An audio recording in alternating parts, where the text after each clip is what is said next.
Morning, welcome to leader TV. నేను మీ Siddharth, journalist. ప్రస్తుతం మనము హైదరాబాద్లోని ఉస్మానియా యూనివర్సిటీ ఆర్ట్స్ కాలేజ్ మైదానంలో ఉన్నాము. ప్రస్తుతం ఇక్కడ ఢిల్లీలో జరిగినటువంటి విద్యార్థులపై ఏదైతే లాఠీ చార్జ్ ఉన్నదో, అదే తెలంగాణ రాష్ట్రంలో కూడా ఇక్కడ విద్యార్థి సంఘాలు కొంతమంది యూనియన్లన్నీ కూడా కలిసి మరి ఇక్కడ ఈరోజు ఉస్మానియా యూనివర్సిటీ ఆధ్వర్యంలో మరి ఇక్కడ రాస్తారోకో కావచ్చు, దీక్షలు కావచ్చు చేస్తున్నాం అన్నట్టు ఇన్ఫర్మేషన్లో బాగా మనకు రావడం జరిగింది. అయితే ఢిల్లీలో విద్యార్థులపై జరిగినటువంటి ఏదైతే విద్యార్థులపై మారణకాండ ఏదైతే ఉందో, లాఠీలతో వాళ్ళని ఇష్టం ఉన్నట్టు కొట్టారో, ఆడామోగా లేకుండా కూడా వారిపైన ఇష్టారీత్యంగా మరి లాఠీ చార్జ్ చేసినటువంటి ఢిల్లీ పోలీసుల వైఖరి ఏదైతే ఉందో, అలాగే నీట్ పరీక్ష పత్రం లీక్ పైన విద్యార్థులు చేస్తున్నటువంటి నినాదాలు ఏవైతే ఉన్నాయో మరి వాటిపైన ఈరోజు హైదరాబాద్లో కూడా జరిగే పరిస్థితి ఉంది. కాబట్టి ప్రస్తుతం మనం ఉస్మానియా యూనివర్సిటీ దగ్గర ఉన్నాము.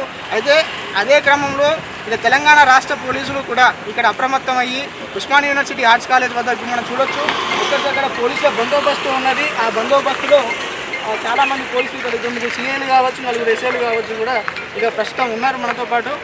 ఇది ఉస్మానియా యూనివర్సిటీ దగ్గర జరుగుతున్నటువంటి పరిణామం. మరి చూద్దాం మరి కాసేపట్లో ఎలాంటి ఉద్యమ నాయకులు ఇటుకు వస్తారు, అలాగే రాస్తారోకోలు చేస్తారో లేకపోతే దీక్షలు చేస్తారో, వారి యొక్క మరి సపరేట్ నినాదం ఏమున్నది, మరి ఎక్కడో ఢిల్లీలో జరిగింది కదా మరి ఇక్కడ ఎందుకు మరి ఇక్కడ తెలంగాణలో చేస్తున్నారని చెప్పేసి కొంతమంది ప్రశ్నలు వేస్తున్నప్పటికీ కూడా అది ఎక్కడ జరిగితేనేమో మరి ఇబ్బంది పడేది విద్యార్థులు మాత్రమే, మరి నిరుద్యోగులు అనేది కూడా ఇబ్బంది పడుతూ ఉంటారు. కాబట్టి మరి ఉస్మానియా యూనివర్సిటీలో ఈరోజు విద్యార్థి సంఘ నాయకులు ఈరోజు ఇక్కడ రాస్తారోకో కావచ్చు, మరి దీక్ష కావచ్చు చేసే ప్రయత్నం చేస్తారు. నా పేరు వర్ధన్. అందరికీ జై భీమ్. ఇక్కడికి ఇచ్చేసినటువంటి డిజిటల్ మీడియా మిత్రులందరికీ జై భీమ్ తెలుపుతూ 20వ తారీఖు నాడు ఢిల్లీలో జంతర్ మంతర్ దగ్గర జరిగినటువంటి లాఠీ చార్జ్ కావచ్చు, టియర్ గ్యాస్ వదలడం కావచ్చు, విద్యార్థుల మీద, నిరుద్యోగుల మీద, వీటికి సంబంధించినటువంటి ఆస్పిరెంట్ల మీద జరిగినటువంటి దాడిని తీవ్రంగా ఖండిస్తున్నాం. అట్లనే 19 డేట్ వరకే ధర్మేంద్ర ప్రధాన్ రాజీనామా చేయాలి అనేటువంటి వార్తలు దేశవ్యాప్తంగా డిమాండ్లు ఉండే.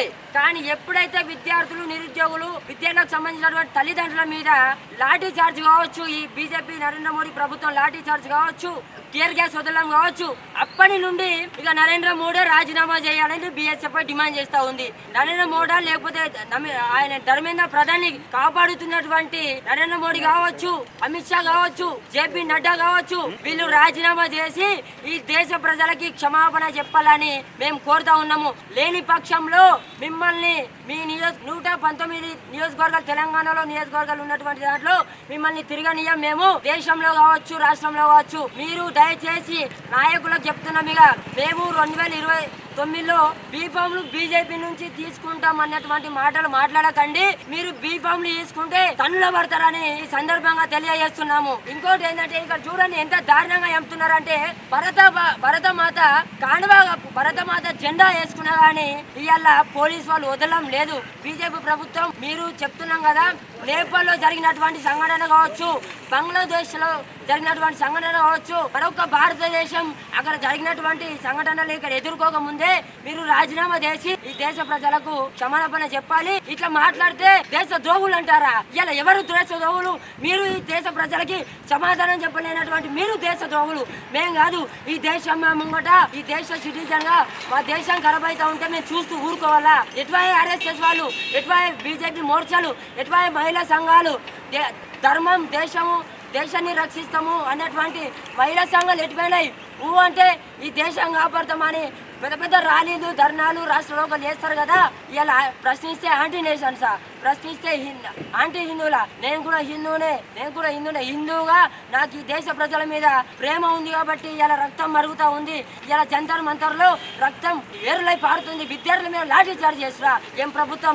మీరు కనుమరుగు అయ్యకపోతే ఈ దేశంలో ఒకప్పుడు బీజేపీ ఉండే భారతదేశంలో అనేటువంటిది చెప్పుకోవాల్సి వస్తుంది. ఖచ్చితంగా మీరు బాధ్యత వహించాలి. తొందరనే నరేంద్ర మోడీ గారు ఇప్పుడైనా మీరు ప్రెస్ ముంగడికి వచ్చి ఈ దేశ ప్రజలకి సమాధానం చెప్పాలి. మీరు వచ్చినటువంటి 12 సంవత్సరాలలో ఒక్కసారి కూడా ఈ దేశ ప్రజలకి ప్రెస్ అరేంజ్ చేసి ప్రెస్ ని అడ్రస్ చేసి చెప్పినటువంటి సందర్భాలు లేవు. సో దీన్ని మేము తీవ్రంగా ఖండిస్తూ ఈ అందరికీ భరోసా ఇస్తాము. ఇక బీజేపీ నాయకులు ఊర్లలో తిరిగే పరిస్థితి లేదు, నియోజకవర్గాలలో తిరగనీయమని మేము ఈ సందర్భంగా తెలియజేస్తూ, ఎంపీలు ఎటువైనారు? మీ ఎంపీలు మీద పండుగ లేక గెలిపించరా? మీరు ఎంపీల పార్లమెంట్ లో మాట్లాడుతున్నటువంటి వాళ్ళు ఇవాళ ధర్నాలు చేస్తా ఉన్నారు. మరి మిమ్మల్ని ఎందుకు గెలిపించింది? మీరు ఖచ్చితంగా పార్లమెంట్ లో మాట్లాడాలి సంఘటన మీద అని తెలియజేస్తూ దీన్ని తీవ్రంగా ఖండిస్తున్నాం. థ్యాంక్ యూ, ధన్యవాదాలు. జై భీమ్, జై భారత్. ఢిల్లీలో నిరసన తెలియజేస్తున్నటువంటి విద్యార్థులకు ఉస్మానియా విద్యార్థులుగా పూర్తి మద్దతు తెలియజేస్తున్నాం. అదేవిధంగా దాడిని మేము పూర్తిగా వ్యతిరేకిస్తున్నాం.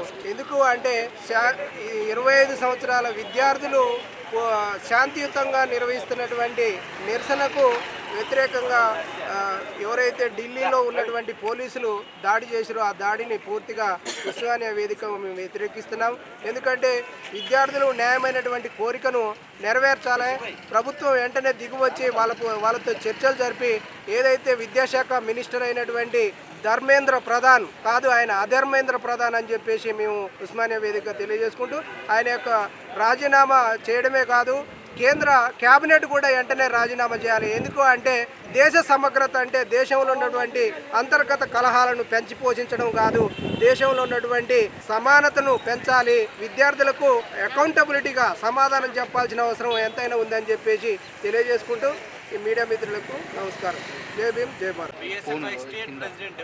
సో దేశంలో యువత విద్యార్థులు ఏదైతే ధర్నా చేస్తున్నారో జంతర్ మంతర్ వద్ద వాళ్ళని బీజేపీ వాళ్ళు దేశద్రోహులుగా పరిగణిస్తున్నారు. అసలు వాళ్ళ డిమాండ్స్ ఏంటిది? వాళ్ళ డిమాండ్లు ఏంటంటే నీట్ పేపర్కు కారణమైన బీజేపీ ప్రభుత్వం, నరేంద్ర మోడీ, ధర్మేంద్ర ప్రధాన్ రాజీనామా చేయాలని వాళ్ళ డిమాండ్.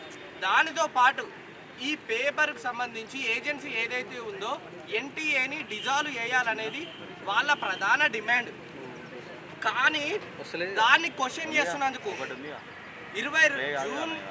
జూలై 20 నాడు జంతర్ మంతర్ వద్ద లాఠీ చార్జ్ ఉధృతం చేశారు ఢిల్లీ పోలీసులు. ఎందుకు వాళ్ళని ఆ విధంగా కొట్టాల్సి వచ్చింది? అక్కడికి ఎవరో గెస్టులు వచ్చారు,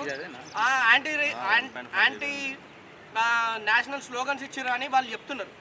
కానీ మీకు దేశంలో జరుగుతున్న విషయాల మీద పరిజ్ఞానం లేదు అని మనకు క్లియర్గా అర్థమవుతుంది.